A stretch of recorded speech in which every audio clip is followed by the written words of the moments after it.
Hi, Ben! May birthday celebration akong inattendan. Curious. Alam kong sobrang nakakapagod yung araw na to. Dahil nga, hindi gumagana yung aking Porsche. Hoy! Sumakay muna ako ng taxi, Kelbe. Funny. After ng ilang taon talaga nakalipas, ngayon ulit ako magko-commute. Nag-aantay nga ako ng van, tapos ito si Doggy. Kung makatingin, wagas. Gusto niya ata akong lamutakin. Nakasakay na pala ako ng van. After ng isang dekada, toink! Hindi lang kasi talaga ako naka-oo dito mga be. Hindi na ako magtutuloy. Kaso kasi talaga ang hirap sirain ng salita. Ayan na, dito na ako sa Tuguegarao City, Cagayan. Napakainit be, tagaktak ang pawis.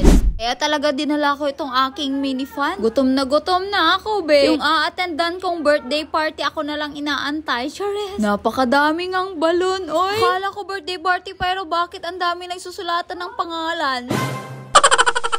Hindi ko alam sa pinuntahan ko pala to magkakapera ako, be. Ang dami na nga daw nag-aantay sa akin dito. Yung iba nagsialisan na. Paano dahil nasira ang BMW ko? Na-late ang person. Napakatagal ng van. Akong bulalo.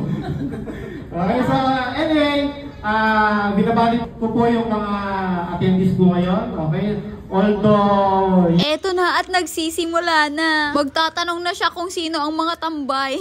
Tapos ako yung nagtaas ng kamay. Hi, si Papa J.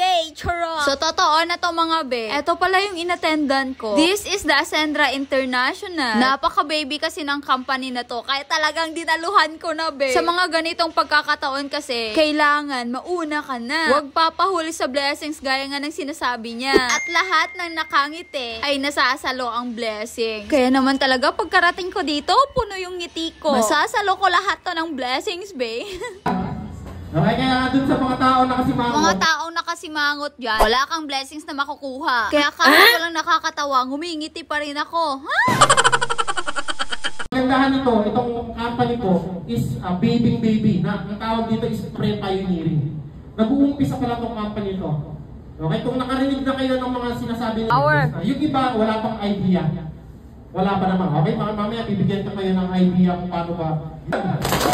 Hindi, sabay-sabay. Okay, dapat daw magiging tayo mo. Live tayo. Okay, 1 milyon! Wala! Medyo may umiiyak ang hu. Okay, dagdagan natin ng hu na yan, ha? Okay. 2 milyon! 3 milyon! 1 milyon! 1 milyon! 3 milyon! 3 milyon palakpak para kay Parker! Albert, pagbuhayan!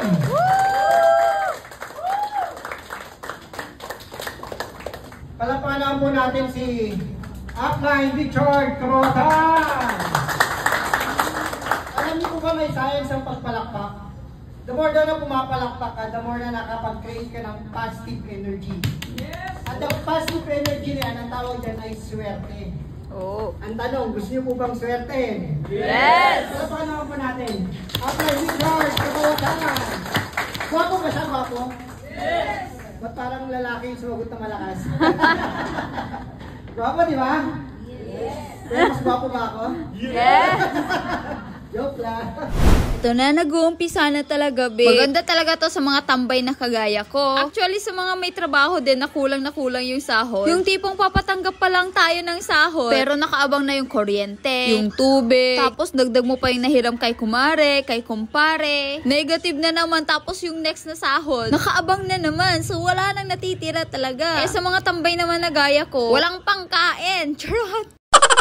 Pero that's the reality. Kung i-open lang talaga natin yung mga mindset natin, no? First of all, kasi kailangan natin ayusin yung pag-iisip natin. Para yung mga ganitong income opportunity, hindi nagiging negative. Yung tipong pag lumabas ka na sa ganitong seminar, sasabihan ka lang na, ay, hindi pwede yan, hindi ako kumita dyan. Tapos yung nagsabi sa'yo nun, ni walang ginawa, ni hindi nagtrabaho. Diba? Don't let others decide. Huwag natin hayaan na iba yung magde-decide para sa sarili natin. I know na lahat ng dumalo dito, we have all the same common goal, diba? Umatan tayo kasi kulang na kulang talaga yung kinikita natin sa araw-araw. We want more. Ganon. Hindi porket sinabi ng kaibigan mo, ng kapitbahay mo na hindi maganda yung ganitong mga sistema, aayaw ka na. Bakit? Pag nangailangan ka ng pera, sinong tutulong sa'yo? Siya ba? Kung nagkasakit ka, na hospital ka, sinong tutulong sa'yo? Sinong magbabayad ng bills? Siya din ba? Isipin natin yung mga bagay na yan bago tayo makinig sa kanila. Dahil madaming taong ayaw kang umangat, ayaw kang umasenso, at gusto nila kagaya ka lang din nila. Pero kung may pangarap ka talaga, hindi mo sila yan pakikinggan. Kasi kung gusto mo yumaman, doon ka sa mga tao. Meron nang napatunayan. Hindi sa mga tao. Mas mahirap pa yung buhay kesa sa'yo.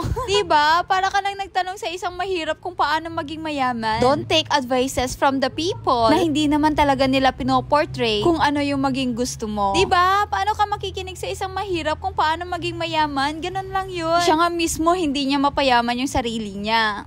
At alam nyo ba, na the only limit is our mindset. Kung hanggang saan lang yung abot ng utak natin, hanggang dun lang talaga, kahit na anong sabihin pa ng mga speakers, kahit na anong paliwanag pa, kung yung mindset natin ay hanggang dito lang, hanggang sa basta mabuhay na sa araw-araw, walang ipon and everything, hanggang dun lang talaga. Kaya naman, this Ascendra International ay masasabi ko talagang legit. Dahil nga, si Joseph Lim ay talaga nga namang pinapanood ko noon pa. Veteran na ba sila sa ganitong industriya? Kaya kung may pangarap ka talaga, tapos hindi ka naman nagtatake ng action, para ka lang nag-hallucination, totoo. Kaya habang baby pa ang Ascendra International, habang meron pang mga panibagong income opportunity, kung isa ka ding networker, tapos hindi nag-grow sa isang company, bakit dito hindi mo simulan, diba? Many are called, but few are chosen. Mag-decide ka para sa sarili mo. Don't let others decide for yourself. Anong sigaw ng mga taga